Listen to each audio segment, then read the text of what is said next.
Dear student, you are most welcome to our educational channel Mechanical Pandit. और मैं आपके प्यारे पांडे सर। आज बेसिक मैकेनिकल इंजीनियरिंग के अंदर आईसी इंजन के काफ़ी सारे कॉन्सेप्ट पढ़ने के बाद आज एक और भी बहुत महत्वपूर्ण कॉन्सेप्ट हम लोग पढ़ेंगे, and that is nothing but Carnot cycle. ठीक है, कार्नट इंजन का नाम सुने होंगे। Basically it is ideal case, but whatever is your engine, either it is 2 stroke और 4 स्ट्रोक, जो भी इंजन है या जितने भी टाइप्स आप पढ़े हैं, जितने भी प्रोसेस पढ़े हैं, ये सब कुछ का आधार है। Basically Carnot cycle is the foundation of all the cycles that are being used in IC engines. ठीक है, अब इस साइकिल को जो है हम समझें उसके पहले थोड़ा सा हम आईसी इंजन के कॉन्सेप्ट को समझने की कोशिश करें। देखिए, ये आपका सिलेंडर पिस्टन अरेंजमेंट होता है। ये क्या है? आपका सिलेंडर पिस्टन अरेंजमेंट होता है। ठीक है, अब यहाँ पर ये आपका क्या है? पिस्टन है। इस पिस्टन से जो है, ये पिस्टन क्या करता है? ऊपर नीचे जाता है। कैसे जाता है अभी हम बताएंगे। और ये जो है बाय द वे, ये आपका एक्सिस हो गया, और यहाँ पर जो है ये कनेक्टिंग रॉड के थ्रू क्रैंक से जुड़ा होता है। और एक क्रैंक क्या होता है? रोटेट होता है। कैसे? सर्कुलरी। अब होता कैसे है? अभी हम 4 स्ट्रोक इंजन समझा रहे हैं आपको, इसको समझिएगा। अब क्या होता है, ये आपका यहाँ पर एग्जॉस्ट वॉल हो गया, और इधर इनलेट वॉल्व मान लीजिए, चाहे इसको इनलेट मान लीजिए, इसको एग्जॉस्ट मान लीजिए। ठीक है, इसमें जो है एग्जॉस्ट वॉल्व लग गया और इनलेट वॉल्व लग गया। ठीक है ना? अब समझिएगा, पहला जो प्रोसेस होता है बेसिकली, ठीक है ना, पहला जो प्रोसेस होता है वह कौन सा प्रोसेस होता है? मैं आपको कई बार बता चुका हूँ। पहला होता है फंक्शन जो है आपका संक्शन। ठीक है ना?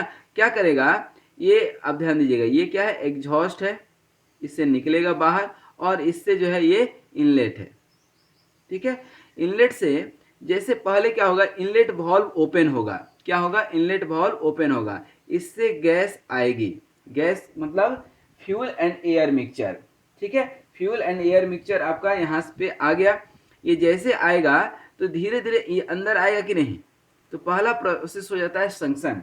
ठीक है, और ये धीरे धीरे क्या होता है, ये हमारा पिस्टन जो है नीचे आएगा। जैसे नीचे आएगा तो ये जो है आपका जो है, जो आपका ये कनेक्टिंग रॉड का पॉइंट यहाँ पर था, ये अब आकर के कहाँ हो जाएगा? यहाँ पर। जब तक ये ऊपर से नीचे आएगा तब तक ये हाफ सर्कल रोटेट कर चुका होगा। ठीक है, फिर अब क्या होगा कि फर्स्ट प्रोसेस संक्शन हो गया, दूसरा प्रोसेस होगा आपका कंप्रेशन। ठीक ना? अब कंप्रेशन में क्या होगा कि ये अब पहले नीचे आया, अब सेकेंड प्रोसेस में क्या जा रहा है? ऊपर जाएगा। ऊपर जाएगा तो उस समय इनलेट वॉल्व और एग्जॉस्ट वॉल्व दोनों क्या होता है? ओपन, सॉरी, क्लोज हो जाता है। दोनों क्या होगा? क्लोज हो जाएगा। तो ये कंप्रेस तो होगा इसके अंदर का गैस, लेकिन ये जाएगा कहाँ? कहीं जाने का रास्ता तो है नहीं, तो बहुत ज़्यादा कंप्रेशन हो जाता है।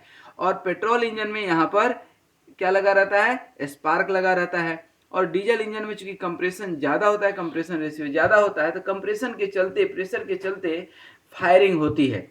तो यहाँ पर स्पार्क प्लग जैसे ही जो है बर्न होगा तो गैस बर्न होता है। तो ये कंप्रेशन के बाद, अच्छा, ये जब ऊपर जाएगा तब तक यहाँ पर आप ध्यान दीजिए, ये 1 से चल करके 2 पे आया था। अब 2 से चल करके जो है, फिर 2 से चल करके आ जाएगा 3 पे। ठीक है ना? 2 से 3 क्या हो गया आपका? ये कंप्रेशन। ठीक है, और 1 से 2 क्या हो गया? संक्शन। 2 से 3 कंप्रेशन, और यहाँ पर क्या होता है? फायरिंग होता है। जैसे ही फायरिंग होगा तो ब्लास्ट होगा इसके अंदर, तो ये फिर इसको पुश करेगा नीचे की ओर। जैसे ही पुश करेगा उसको हम लोग बोलते हैं एक्सपांसन। ठीक है ना? और ये फिर 3 से क्या हो जाएगा? 4 के पास आ जाएगा। मतलब ये क्या हो जाएगा? टीडीसी से, टॉप डेड सेंटर से बॉटम डेड सेंटर पे आ जाएगा, नीचे आ जाएगा। जैसे ही नीचे आएगा, ठीक है ना, तो ये जो है पावर प्रोड्यूस करेगा। That is called power stroke. इसी को बोलते हैं हम लोग पावर स्ट्रोक। ठीक है, अब ये जो है एक्सपांड करेगा, ये नीचे आ जाएगा टीडीसी से बीडीसी, और फिर ये जो है कहाँ जाएगा? ऊपर जाएगा, 4 से 5, मतलब ऊपर जाएगा टीडीसी से बीडीसी की ओर। उस समय एग्जॉस्ट वाल्व ओपन हो जाता है, तो जो भी इसके अंदर गैस जनरेट हुआ, हीट एनर्जी तो इसको दे दिया, वर्क परफॉर्म हो गया, और ये बाहर निकल जाता है। तो इसको हम लोग बोलते हैं एक्सपांसन के बाद जो है एग्जॉस्ट। क्या बोलते हैं? एग्जॉस्ट। फिर एग्जॉस्ट के बाद क्या होगा, संक्शन, गैस लेगा, ठीक ना, उसके बाद नीचे आएगा ये, फिर कंप्रेस होगा, उसके बाद फायरिंग के बाद एक्सपांसन होगा, ठीक ना, और फिर एग्जॉस्ट हो जाएगा। तो इस तरह से 4 प्रोसेस है। क्या है, 4 प्रोसेस है। और ये चारों प्रोसेस करने में आपका यहाँ पर जो क्रैंक है, जो यहाँ पे फ्लाई व्हील है, इसका रिवोल्यूशन कितना हो गया, 2 टाइम्स, 2 बार रिवोल्यूशन हो गया। तो ये क्या है, 4 स्ट्रोक इंजन है। यही यदि आपका 2 स्ट्रोक होता तो सिंगल टाइम, 1 टाइम जो है फुल रिवोल्यूशन होता। तो ये अब आप मेरे समझ से प्रोसेस समझ गए कि कैसे टीडीसी से बीडीसी आया। अच्छा, अब देखिए यहाँ पर इससे क्या होता है कि जब एक्सपांसन होगा, इससे इनलेट हुआ, मतलब कि हीट तो इधर ही जा रहा है, कहीं ना कहीं हीट ये ले रहा है और ये हीट जो है बाहर निकाल रहा है, एग्जॉस्ट कर रहा है, ठीक है। अब ये जो है 4 प्रोसेस जो है आपने जो देखा, कौन सा, पहला प्रोसेस कौन सा हो गया, अब कार्नट साइकिल पे आ जाए। पहला प्रोसेस कौन सा हो गया, संक्शन। दूसरा प्रोसेस क्या हो गया आपका, कंप्रेशन। तीसरा प्रोसेस क्या हो गया आपका, एक्सपांसन, जिसको कि आप पावर स्ट्रोक भी बोलते हैं। और चौथा प्रोसेस हो गया आपका क्या, एग्जॉस्ट, ठीक है। यही 4 प्रोसेस है। अब इस 4 प्रोसेस को हम जो है साइकिल पर कैसे दिखाएंगे, कार्नट साइकिल पे कैसे दिखाएंगे। तो अब हम कार्नट साइकिल जब बनाएंगे, मतलब कि डायग्राम जब बनाएंगे, तो 2 तरीके से बनता है। या तो पीवी डायग्राम बनेगा, पीवी डायग्राम बनेगा, प्रेशर एंड वॉल्यूम, और या टीएस डायग्राम बनेगा, टेम्परेचर एंड इंट्रोपी डायग्राम, ठीक है। ये टेम्परेचर हो गया, क्योंकि जब ये चारों प्रोसेस होते रहेंगे तो ध्यान दीजिए, आपका टेम्परेचर भी वेरिएशन होगा, खूब बहुत ज़्यादा, प्रेशर भी वेरिएशन होगा, वॉल्यूम भी वेरिएशन होगा, साथ में ही इंट्रोपी भी वेरी करेगा। इसलिए हम ये दोनों डायग्राम ड्रॉ करेंगे। अब एक एक प्रोसेस देखें।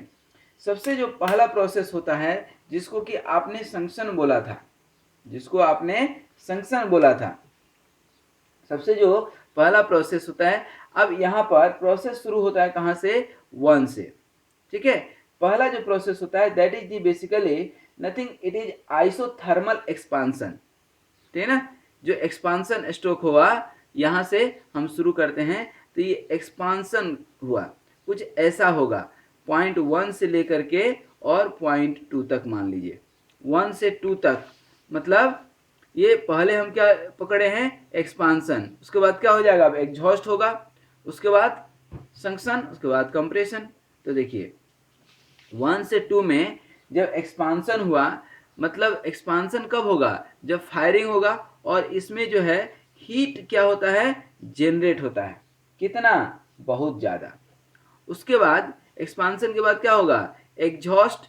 एग्जॉस्ट मतलब क्या, हीट रिजेक्शन, ये हीट रिजेक्शन होगा। और ये जो प्रोसेस होता है, रिवर्सिबल एडियाबैटिक प्रोसेस होता है, ध्यान रखिएगा। ये क्या होता है, इसमें एग्जॉस्ट प्रोसेस है, and that is called basically reversible adiabatic process. तो ध्यान दीजिएगा, 1 से 2 में क्या हो गया आपका, 1 से 2 में जो है रिवर्सिबल आइसोथर्मल प्रोसेस बोलते हैं। क्या बोलते हैं, रिवर्सिबल आइसोथर्मल प्रोसेस, ठीक है, रिवर्सिबल आइसोथर्मल प्रोसेस। 2 से 3 में क्या हो जाएगा, रिवर्सिबल एडियाबैटिक प्रोसेस। क्या हो जाएगा, एडियाबैटिक एक्सपांसन, ठीक ना। ये 2 से, सॉरी, ये 1 से 2 था, अब 2 से 3 हो गया। अब 3 से कहाँ जाएगा, इधर कहीं ना कहीं 4 हो जाएगा। अब 3 से 4 में क्या होगा, आपका कंप्रेशन, तभी तो ये कंप्रेस हुआ, ठीक है। ये क्या हो गया आपका, जो है रिवर्सिबल आइसोथर्मल, दैट मीन्स की process 3 to 4 is called isothermal compression process. क्या बोलते हैं इसको, आइसोथर्मल कंप्रेशन प्रोसेस, ठीक है। और ये 1 से 2, सॉरी 4 से 1 इज एडियाबैटिक कंप्रेशन। 4 से 1 जो है क्या कहलाता है, अब मैं चाहूँ तो यहाँ लिख दूँ आपको, 4 से 1 क्या हो गया आपका, एडियाबैटिक कंप्रेशन। मैं एक फ्रेश पेज पे लिखूं तो ज़्यादा अच्छा है, ठीक है। प्रोसेस 1 से 2 स्टार्ट करें तो प्रोसेस 1 से 2 जो है, पहला क्या हो गया, आइसोथर्मल एक्सपांसन। क्या होता है, आइसोथर्मल एक्सपांसन। अब isothermal expansion that is the process 1 to 2, that means heat is being supplied into the engine at constant temperature। 1 से 2 क्या है, constant temperature है, ये टेम्परेचर क्या है, constant, ठीक है ना। And the gas is allowed to expand, ये गैस क्या होता है, एक्सपांड हो जाता है, ठीक है ना। That is the basically what you से, इट इज पावर स्ट्रोक, ठीक है। उसके बाद आपका आता है प्रोसेस 2 से 3, ध्यान दीजिए 2 से 3 में क्या हो गया आपका, process 2 to 3 is called adiabatic expansion. Adiabatic expansion, adiabatic expansion मतलब दैट मीन्स कि हम ये एज्यूम करके चलते हैं कि सिलेंडर हो या सिलेंडर हेड हो, ठीक ना, जो भी आप यहाँ पर सिस्टम देख रहे हैं दैट इज टोटली जो है isolated, that is insulated, no heat can go outside this cylinder body, ठीक है। उसके बाद अब 3 to 4 प्रोसेस क्या हो गया, 3 to 4, प्रोसेस 3 to 4 को क्या बोलते हैं, आइसोथर्मल कंप्रेशन। आइसोथर्मल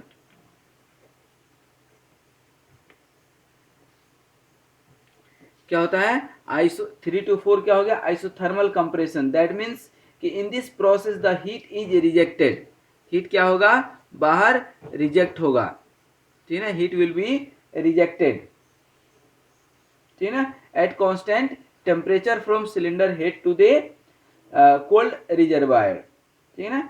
अब प्रोसेस क्या बच गया, 4 to 1, ध्यान दीजिए प्रोसेस क्या बच गया, 4 to 1। तो प्रोसेस जो आपका क्या है, 4 to 1, that is the adiabatic compression.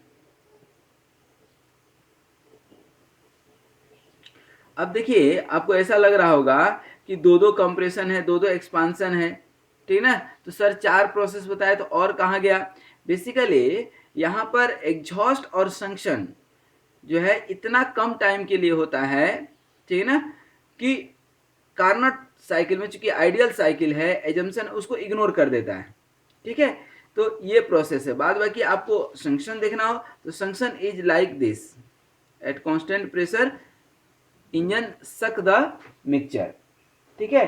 तो अब आपको ये समझ में आ गया कि 1 से 2 क्या हो गया आपका, आइसोथर्मल एक्सपांसन, 2 से 3 क्या हो गया, रिवर्सिबल एडियाबाइटिक एक्सपांसन, 3 to 4 क्या हो गया, reversible isothermal compression, and 4 to 1 is again adiabatic compression. इसी को हम टीएस डायग्राम पर भी दिखा सकते हैं। क्या दिखा सकते हैं, टीएस डायग्राम पर। अब मैं चाहता हूं कि दोनों फिगर आपको दिखे पैरेलली। 1 से 2 में अभी हमने आपको बताया कि प्रेशर इज कांस्टेंट, तो ये क्या हो जाएगा, प्रेशर कांस्टेंट हो गया तो ये 1 हो गया और ये 2 हो गया। 2 से 3 में एडियाबाइटिक प्रोसेस है, चूंकि एडियाबाइटिक प्रोसेस में क्या होता है, एंट्रोपी कांस्टेंट होता है। 1 से 2, 2 से 3। अब 3 to 4 again temperature will be constant, isothermal compression. और 4 से 1 क्या हो जाएगा आपका, आइसोथर्मल सॉरी एडियाबाइटिक कंप्रेशन, ये क्या हो जाएगा, एडियाबाइटिक कंप्रेशन। और ये पॉइंट क्या हो जाएगा, 4। दैट मीन्स कि T1 and T2 are equal, T4 and T3 are equal. तो ये टेम्परेचर T1 हो गया और ये T2 मान लीजिए या T3 मान लीजिए, जो भी मानना है। T2 मानेंगे तो कन्फ्यूजन होगा आपको, इसलिए T3 मान लिए। यहाँ पर क्या हो जाएगा, S1 और ये क्या हो गया, S2, ठीक है, इंट्रोपी के लिए, ठीक है। तो ये था हमारा कार्नट साइकिल, ठीक है ना।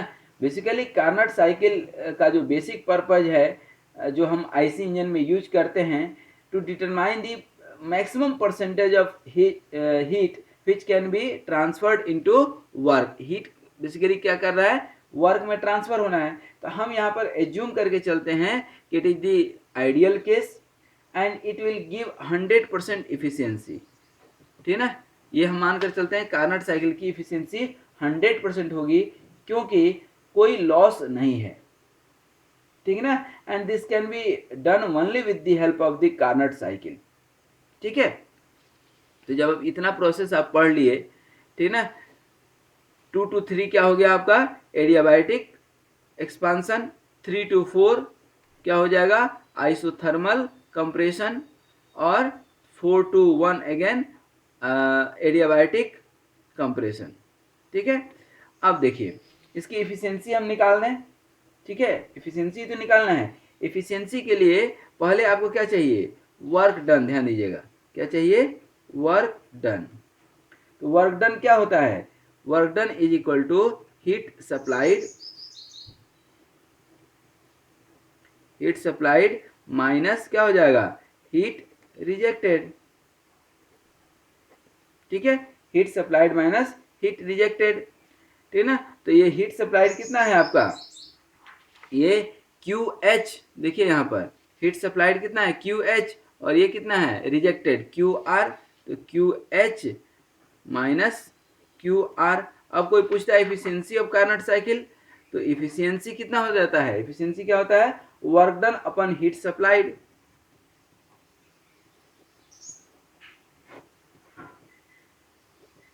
Heat supplied.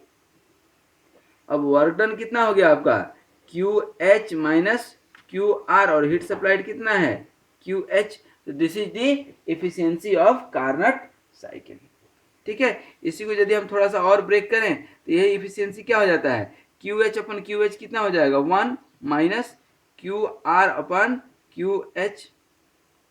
इसी को आप क्या लिख सकते हैं 1 माइनस Q, दैट मीन्स की heat transfer is directly proportional to temperature, और Q को ही क्या लिखते हैं आप, Q को ही क्या लिखते हैं Q equal to mCp delta T. तो अब ये डिपेंड करेगा कि कांस्टेंट प्रेशर पे है कि कांस्टेंट टेम्परेचर पे है, लेकिन हम तो एक आइडियल कंडीशन मान करके चल रहे हैं, ठीक है, आइडियल कंडीशन मान कर चल रहे हैं। तो क्या हो जाएगा temperature of rejected heat upon temperature of ejected heat, that means की सोर्स एंड सिंक TH। तो ये हो जाता है आपका क्या इफिशियंसी ऑफ कार्नट साइकिल। अब इसमें और कहीं कुछ नहीं है, जितना अभी हम लोग पढ़ेंगे work done by the petrol engine for SI engine, ठीक है, जिसको ऑटो साइकिल बोलते हैं, डीजल साइकिल बोलते हैं। तो ये सारे डीजल साइकिल ऑटो साइकिल ये सब इसी के बेस्ड हैं। अब हम TR और TH जो हमने आपको बताया, इसमें TR TH का वैल्यू रखेंगे तो अलग अलग इफिशियंसी का फॉर्मूला आएगा ऑटो साइकिल के लिए और डीजल साइकिल के लिए। पहला चीज ऑटो साइकिल, जैसा कि आपको मालूम है कि कांस्टेंट वॉल्यूम साइकिल है, जो डीजल साइकिल है जो है आपका कांस्टेंट प्रेशर साइकिल है। तो ये दोनों चीज हम लोग पढ़ेंगे, तो उस समय जो है थोड़ा सा और आपको मजा आएगा। एक्चुअली क्या है कि आज तो कार्नट साइकिल हम यहीं पे रुकेंगे, लेकिन अब यहाँ पर TR TH का वैल्यू, QR और QH का वैल्यू आप रख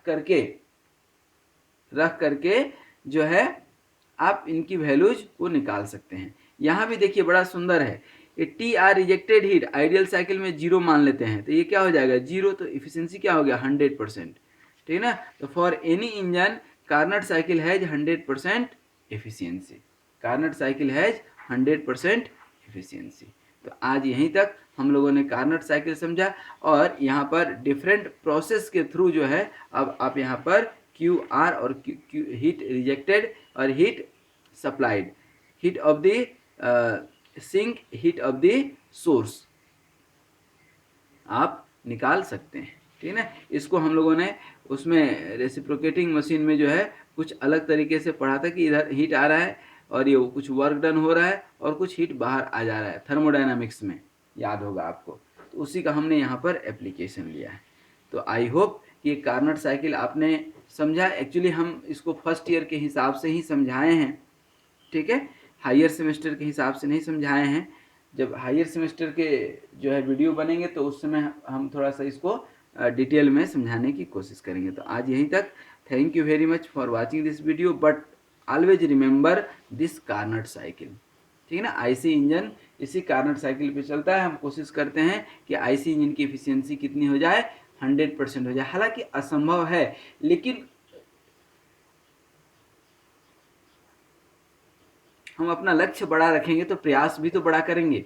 तो प्रयास यही है कि हमारी लॉसेस कम से कम हो और एफिशिएंसी मैक्सिमम हो।